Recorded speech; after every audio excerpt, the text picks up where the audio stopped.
Mr President, today in question time, the Labor opposition asked the Minister for Women a question about the impact of the recession on women.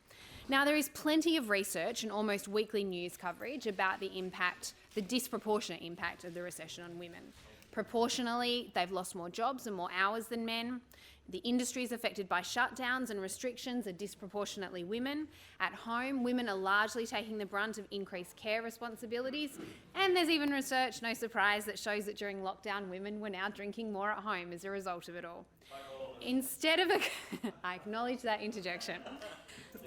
Instead of a clear and concise plan, the Minister for Women gave a wandering response that talked about the methodology of the report, referenced our participation in the National Cabinet, and gave us more platitudes about keeping women in work.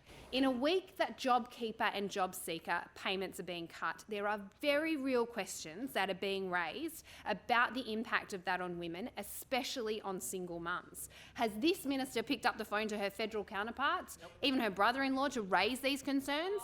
Instead, the government is funding large infrastructure projects that create, on average, one full-time equivalent job for every $1 million spent. Every $1 million spent on a large tunnelling project creates, on average, one full-time equivalent job.